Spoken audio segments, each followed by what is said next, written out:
Hello guys, तो कैसे हैं आप लोग। तो मेरे चैनल में आपका स्वागत है। तो लीजिए गाइस, मैं इस मानो इंस्पायर्ड लेके आ चुका हूं। तो चलिए इसके साथ वीडियो को स्टार्ट करते हैं। तो सबसे पहले हम देखते हैं इस जगह का सीन, और फिर हम देखते हैं इस जगह पे सारे स्टूडेंट लाइन से खड़े होते हैं, और फिर सामने टीचर उन सबसे बोलते हैं, आज के बाद से तुम सब यहाँ पर प्रॉपर मैजिक की प्रैक्टिस करोगे। चलो सबके सब अपनी स्टाफ निकाल के दूर दूर खड़े हो जाओ। और फिर बताते हैं इनके बारे में, ये है मैजिक डिफेंस के लेक्चरर और इनका नाम है वेरियन। और फिर उसके बाद सारे के सारे स्टूडेंट अपनी मैजिक छड़ी से मैजिक शील्ड बनाने की प्रैक्टिस कर रहे होते हैं, और फिर टीचर आसपास घूमते हुए सबको ये सब करते हुए देख रहे होते हैं। और फिर मन में बोलते हैं, इस बार का जो बैच है स्टूडेंट का, उसमें सच में बहुत ज़्यादा टैलेंटेड बच्चे लोग आए हैं, और ऐसा लगता है ये अच्छा आइडिया था इन लोगों के रैंक के हिसाब से इन लोगों को अलग अलग करना। और तभी उनकी नज़र सामने किसी के ऊपर पड़ती है, और फिर हम देखते हैं एमसी होता है। और फिर इसको देख के मैंने बोलते हैं, क्या ये है वो फेमस एस क्लास का स्टूडेंट जिसके बारे में सब लोग बात कर रहे हैं। एक एस क्लास का स्टूडेंट, और वो भी कामनर के बैकग्राउंड वाला, जो अपर मिडिल क्लास की स्टाफ को उठा पाया, और उसी के साथ साथ डंजन ट्रेनिंग में 5th रैंक पर आया। इसे यहाँ पे आमने सामने देखना सच में बहुत ज्यादा अनोइंग है। और फिर एमसी से बोलते हैं, बे क्यूसियल, आखिर तुम यहाँ पे कुछ कर क्यों नहीं रहे हो। और फिर एमसी बोलता है, वेल बात ऐसी है कि मैंने थोड़ी अलग डिफेंस मैजिक टेक्निक सीखी हैगी, तो इसलिए मुझे बेसिक मैजिक सीखने की जरूरत नहीं है। और फिर ये बोलते हैं, ओह तो ऐसी बात है, मैं थोड़ा सा क्यूरियस हो रहा हूँ, आखिर तुमने कौन सी मैजिक टेक्निक सीखी है। और फिर मैंने बोलते हैं, कितना ज़्यादा एरोगेंट है, इससे मैं तभी मानूंगा अगर इसकी टेक्निक सक्सेसर मैजिक एडोलेबिट की तरह हो, बिल्कुल प्रिंसेस होंगयोंग वाली। आखिर इसके जैसा कामनर कैसे सीख पाएगा ऐसी एडवांस मैजिक टेक्निक को। इन सब को छोड़ो, मैंने ये सुना है कि कोई मैजिक को यूज नहीं करता ब्लिंक को छोड़ के, अगर ऐसी बात है तो। और फिर इससे बोलते हैं, क्या कहना है इसके बारे में, तुम अपनी एक्स्ट्रा ऑर्डिनरी मैजिक टेक्निक को दिखाओ यहाँ पर सारे स्टूडेंट के सामने कि तुमने क्या सिखाएगा। इसे तुम एक अपॉर्चुनिटी समझो जिससे तुम और सीख सको। और फिर पीछे मुड़ के बोलते हैं, जो तुम्हारा अपोनेंट होगा पी क्लास का मोर्सो, ये ठीक रहेगा। और फिर मुस्कुराते हुए घूर घूर को दिख रहा होता है एमसी की तरफ। और फिर टीचर मैंने बोलते हैं, मेरे जैसा कोई जो डिफेंसिव मैजिक इंस्ट्रक्टर है उसके लिए कनेक्शन बनाना इंपॉर्टेंट है, अगर मुझे स्कूल में बने रहना है तो। और वैसे भी जो मोर्सोन डरेन है वो आएगा केल्विन एम्पायर से,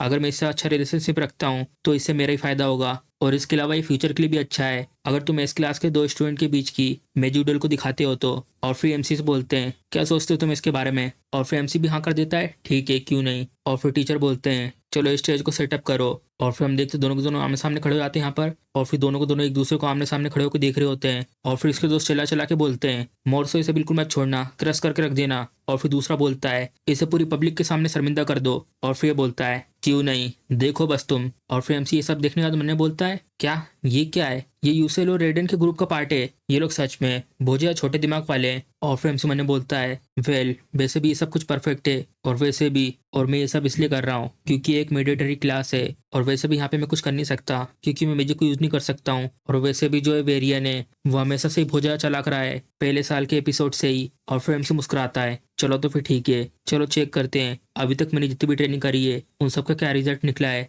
और फिर टीचर बोलते हैं, जो ये डुअल रहेगी वो सिर्फ अटैक और डिफेंस पर ही रहेगी, और तुम मैजिक को इस एरिया के बाहर यूज नहीं कर सकते। मोरसो तुम स्टार्ट करो अटैक को सबसे पहले। और फिर स्टूडेंट बोलते हैं, मोरसो जीत जाएगा ना, क्यों है ना, क्योंकि डिफेंस तो डिफेंस ही रहेगा, और वैसे भी इसने ऑफेंसिव अर्थ क्लास का मैजिक को सीखा है। और फिर दूसरा बोलता है, उसके अटैक को ब्लॉक करना सच में बहुत ज्यादा मुश्किल होगा उसके लिए। और फिर उन सब की बातें सुन के मुस्कुरा रहा होता है। और फिर टीचर बोलते हैं, चलो तो फिर स्टार्ट करो। और फिर हम देखते हैं अपना अटैक तैयार कर देता है, और अपने मैजिक को यूज करके बहुत बड़े पत्थर को समन कर देता है। और फिर स्टूडेंट इसके मैजिक को देख के हैरान हो आते हैं, क्या ये सेकंड रैंक का मैजिक है। एक बेसिक मैजिक प्रैक्टिस में ये रूल लिखा गया है कि तुम इसमें फर्स्ट रैंक के मैजिक को यूज कर सकते हो, क्या बेक्यूसो संभाल पाएगा इस अटैक को। और फिर मैंने बोलता है, ये लो मेरा अटैक, तुम मेरे को इन बदमाश बच्चे कहीं के डोरेन स्टोन पियर्स। और वो पत्थर को उसकी तरफ बहुत स्पीड में छोड़ देता है, और फिर उसका अटैक एमसी की तरफ बहुत स्पीड में आ रहा होता है। और फिर एमसी भी सामने खड़ा होता है और उसके अटैक को आते हुए देख रहा होता है, तभी वो अपनी छड़ी को एक्टिवेट कर देता है जिससे वो तलवार बन जाती है। और फिर एमसी बस एक स्लिस मारता है सामने की तरफ, और फिर हम देखते उसका जो अटैक होता है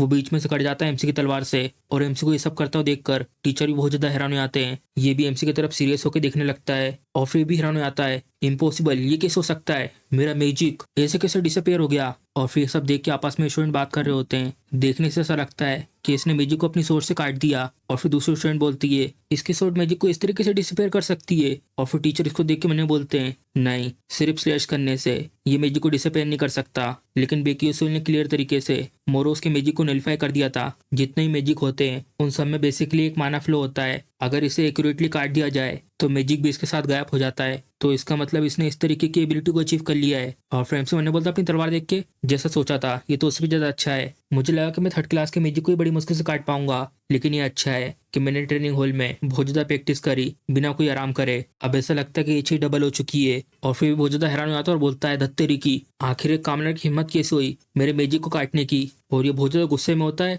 और फिर टीचर इसकी तरफ देख के मैंने बोलते हैं ये बहुत ज्यादा दिक्कत की चीज है, अगर मोरोस यहाँ पे हार जाता है तो इससे मेरे लिए बहुत ज्यादा परेशानी खड़ी हो जाएगी। और फिर टीचर बोलते हैं बेक यूजुअल, मैं ये मानता हूँ कि जो तुम्हारा मैजिक डिफेंस है वो बहुत ही ज्यादा एक्सीलेंट है, लेकिन जो तुमने टेक्निक यूज करा है वो सिर्फ एक टाइम पे एक ही मैजिक को कट कर सकता है, तो इसमें ये लिमिटेशन है। अगर मैं एग्जांपल में इसके बारे में बताऊं, अगर तुम फेस करते हो बहुत ज्यादा नंबर में एक साथ अटैक को। और फिर टीचर की बात सुन के मुस्कुराने लगता है। और फिर एमसी को भी गुस्सा आने लगता है और मैंने बोलता है ये ओल्ड मैन क्या बकवास कर रहा है। और तभी एक आवाज आती है और फिर एमसी भी थोड़ा सा चौंक जाता है। और फिर हम देखते हैं मोरसो ने अपने बहुत सारे मैजिक अटैक तैयार कर लिए होते हैं एमसी के सामने। और फिर इतने सारे अटैक को सामने लाने के बाद एमसी की तरफ देख के हंसने लगता है। और फिर आसपास में स्टूडेंट ये सब देख के बहुत ज्यादा हैरान हो जाते हैं और बोलते हैं ये कुछ ज्यादा नहीं हो गया, इससे इसको सच में चोट पहुंच सकती है, आखिर प्रोफेसर इस डोल को रोक क्यों नहीं रहे हैं। और फिर मुस्कुराते हो जाता है एमसी की तरफ। और फिर मैंने बोलता है अब जो तुम्हारा फेट है वो पूरी तरीके से सील हो चुका है।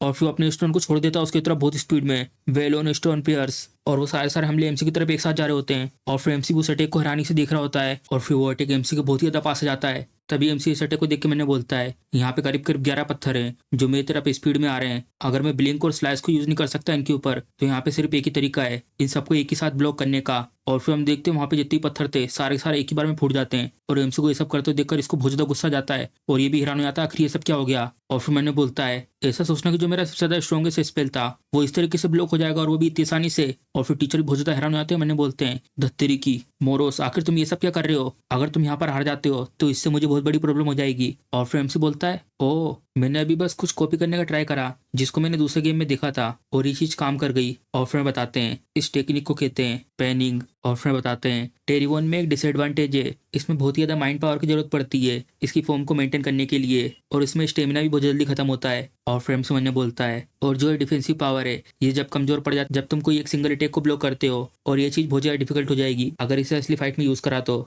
लेकिन क्या तो रिलीफ की बात है, ये सिर्फ एक डुअल है। और फिर ये सब देखने के बाद आसपास में जो स्टूडेंट देख रहे होते हैं वो बोलते हैं ऐसी चीज तो मैंने कभी पहले देखी ही नहीं है, ये तो बेसिकली एक मैजिक शील्ड की तरह है, क्यों है ना, क्या इसकी तरह कोई चीज थी मैजिक डिफेंस टेक्निक जैसा, अगर ऐसी चलता रहा तो मोरोस तो हार जाएगा। और फिर इसको भी गुस्सा आ रहा होता है ये सब सुन के। और फिर बोलता है तेरी की, आखिर इस कामना की हिम्मत कैसे हुई मुझे सबके सामने शर्मिंदा करने की। और तभी स्टूडेंट ये सब देख के हैरान हो जाते हैं और बोलते हैं क्या ये फिर से ट्राई कर रहा है मैजिक को यूज करने के लिए, मोरो की जो बारी थी वो तो खत्म हो चुकी है। तभी टीचर मैंने बोलते हैं हाँ बिल्कुल इस तरीके से अटैक करो उसके ऊपर, तैयार कर लो अपने आप को बेक्यूसियल, मैं तुम्हें इस बार जाने नहीं दूंगा। तभी बाजू में से एक स्टूडेंट आके बोलता है लेक्चरर। और फिर देखते उसकी तरफ हैरान होके क्या हुआ जेरमी। और फिर मुस्कुराते हुए टीचर से बोलता है आखिर आप बेक्यूसियल को अटैक करने का मौका क्यों नहीं दे रहे हो। और फिर भी बहुत ज्यादा हैरान हो जाता है और बोलता है ये चीज। तभी बाजू में से स्टूडेंट भी बात करने लगते हैं हाँ क्या ये सिर्फ बेसिक डोल नहीं थी, अगर कुछ भी चीज थोड़ी सी गलत हो जाती है तो उसको सीरियसली इससे चोट पहुंच सकती है, क्या ये ऑलरेडी खत्म नहीं हो चुका है, इनका तो कोई राइट बनता नहीं है टीचर होने का। और फिर स्टूडेंट की ये सब बात सुनकर टीचर मैंने बोलते हैं मैं तो पूरी तरीके से इस लड़ाई के ऊपर फोकस था जिसके कारण मैं ध्यान नहीं दे पाया कि इसको लेकर स्टूडेंट का क्या रिएक्शन है। तभी बाजू में से एक दिन बोलता है लेक्चरर। और फिर ये देखता बाजू में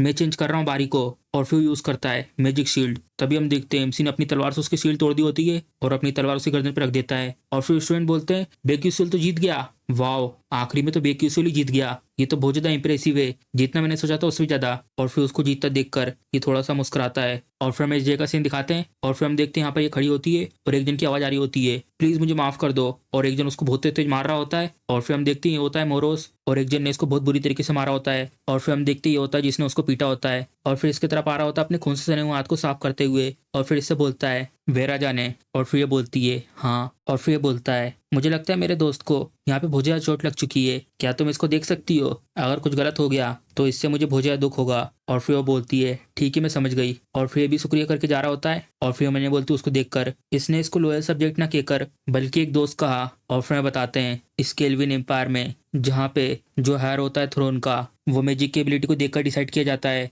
जो क्राउन प्रिंस जेरमी स्केल्विन है उनने इस रोल को पा लिया था। था जैसे उनने 12 साल की उम्र में अपने सारे भाइयों को हरा दिया था। और जो ये फैक्ट है कि ऐसे रॉयल सब्जेक्ट नहीं कह रहे हैं, इसका मतलब ये है कि जो डोर्डेन फैमिली है वो पॉलिटिकल शब्दों का यूज करते हैं इन सब के लिए। ये सिर्फ मोरोसी नहीं, जबकि वो भी क्राउन प्रिंस जेरेमी की नजरों में आ चुका है। वही कामनर जिसका नाम बेक्यूसोल है, वो भी अब कंफर्टेबल लाइफ नहीं जी पाएगा स्कूल में। और तभी हम यहाँ का सीन दिखाते हैं और स्टूडेंट आपस में बात कर रहे होते हैं, हे क्या तुमने सुना है इस क्लास के बेक्यूसोल के बारे में? वो चिवल्ड्री की बात कर रहा था। और फिर दूसरा बोलता है, क्या चिवल्ड्री? और वो भी मैजिक एकेडमी में? वो बहुत ही ज्यादा डेस्परेट हो रहा है टेंशन पाने के लिए, क्यों है ना? लेकिन फिर भी उसने मोर्सो को हरा दिया है जो डोर्डेन फैमिली से था। और फिर दूसरा बोलता, सच में? जो वो डोर्डेन फैमिली है उनको तो अभी भी बहुत ज्यादा इन्फ्लुएंस हैगा, जो बहुत ही ज्यादा जानी मानी फैमिली हैगी इस केल्विन एम्पायर में। और तभी उन सब की बातें सुन के इसको बहुत ज्यादा गुस्सा आ जाता है। और फिर मन में बोलती है, चाहे मैं कहीं पे भी चले जाऊं, ये लोग हमेशा बातें करते रहते हैं बेक्यूसुल के बारे में। ऐसा नहीं है कि मैं टेंशन चाहती हूँ, लेकिन सच में मुझे ये सब पसंद नहीं है। आखिर ये लड़का है कौन? और फिर ये बोलती है, ठीक है सबके सब फोकस करो। एल्केमी में जो रिक्वायरमेंट होती है इसमें तुम्हें बहुत ज्यादा एक्यूरेट मेजरमेंट के साथ साथ टाइमिंग और साथ ही में टेम्परेचर में कंट्रोल बनाना जरूरी है। और फिर बताते हैं इसके बारे में। ये हैंगी एल्केमी की प्रोफेसर और इनका नाम है मेजन टायरेन। आज के दिन हम प्रैक्टिस करेंगे टायरेन फिगर रिकवरी पोशन। ये चीज को मैंने क्रिएट करा था, तो इसलिए इसमें बहुत अच्छे से फोकस करना। और फिर मैंने बोलती है, सच में ये तो बहुत ज्यादा अनोइंग है, इसका मतलब सब कुछ गलत हो जाएगा अगर मैंने एक भी चीज गलत कर दी तो। जो एल्केमी है वो सच में बहुत ही ज्यादा डिफिकल्ट हैगी, तो इसीलिए मैं इसे अवॉइड करने का ट्राई कर रही थी। और तो ये प्रोफेसर बोलती हैं, एटलिका ये बहुत ज्यादा डेंजरस हैगा, आखिर तुम ये सब क्या कर रही हो? तुम्हें क्या लगता है तुम अपने आप को एल्केमिस्ट कह सकती हो इस तरीके से अगर तुम ये सब करती रही तो? और फिर ये बोलती है, मैं माफी चाहती हूँ। और फिर मैंने बोलती है, जो प्रोफेसर मेजेन है वो एक दिन ब्लैक इन हो जाएंगी और पूरी तरीके से कंट्रोल से बाहर हो जाएंगी, इसलिए इन सब चीजों के लिए तैयार होने के लिए मेरे पास कोई और रास्ता नहीं है सिवाय इस क्लास के लेने के। मुझे और सामग्री लानी चाहिए। और तभी बाजू में से एक आवाज आती है और फिर ये देखती है उसकी तरफ। और फिर हम देखते हैं एमसी होता है और बहुत ही ज्यादा खुश होता हैगा। और फिर इसको देख के वो उनमें बोलती है, बेक्यूसुल आखिर उसको यहाँ पे क्या हुआ? सबसे पहले तो मैंने ये सोचा था कि इसने अलग कोर्स लिया एसएल के पास जाने के लिए, लेकिन देखने में ऐसा लगता है ये सच में एक परवर्ट है। आखिर मैंने ये क्या देख लिया, चलो भूल जाओ इसके बारे में। और फिर हम देखते हैं उसने कुछ तैयार कर लिया होता है। और फिर बोलती है, आखिरकार मैंने ये खत्म कर दिया और ये सब कुछ हो पाया है क्योंकि फिल्म की जो अचीवमेंट है वो अकेडमी में बहुत ज्यादा है। मैं सब इतनी जल्दी बना ही नहीं पाती, सच में मैं तो लकी निकली। ओ हाँ, एसएल क्या कर रही है? और तो ये वो देखती बाजू में। और फिर हम देखते हैं एसएल भी बना रही होती हैगी। और फिर बोलती मन में, तो मुझे इसे यहाँ पे रखना है। और फिर फ्लेम इसको देख के मन में बोलती है, लकीली देखने में ऐसा लगता है कि अच्छे से काम कर रही है। और फिर हैरान हो जाती मन में बोलती है, जो रुको, अच्छे से काम? ओरिजिनल नोवेल में जो एसएल थी वो कोइंसिडेंटली मैजिक इंजीनियरिंग नोट्स उसको मिल गए थे। और क्या इसने बना नहीं दिया था एक हाई रैंक का रिकवरी पोशन इस क्लास में? लेकिन ये क्यों एक नॉर्मल पोशन बना रही है? और तय बाजू में से एक जन बोलता है, बेक्यूसुल आखिर तुमसे किसने कहा कि तुम अपनी मर्जी से ये एक्सपेरिमेंट करने वाली चीजों को चेंज कर सकते हो? और फिर एमसी बोलता है, क्या? लेकिन अगर इस तरीके से करेंगे तो ये तो बहुत ज्यादा इफेक्टिव होगा। और फिर प्रोफेसर बोलती हैं, क्या जो रिजल्ट था उसमें कुछ प्रॉब्लम थी क्या? ये बहुत ही ज्यादा अलग है टायरन फैटिग रिकवरी पोशन से, तो जिसको मैंने बनाने का तुम सबको ऑर्डर दिया था। और फिर ये बात सुन के बहुत ज्यादा हैरान हो जाती है, क्या बेक्यूसुल ने इसको बना दिया है वो क्वालिटी पोशन जिसको एसएल को बनाना चाहिए था? तो इसी के साथ हमारा लाइव एपिसोड खत्म हो जाता है। अगर आपको ये वीडियो पसंद आई है तो वीडियो को लाइक चैनल सब्सक्राइब करना मत भूलिएगा। चल मिलते हैं अगले एपिसोड में।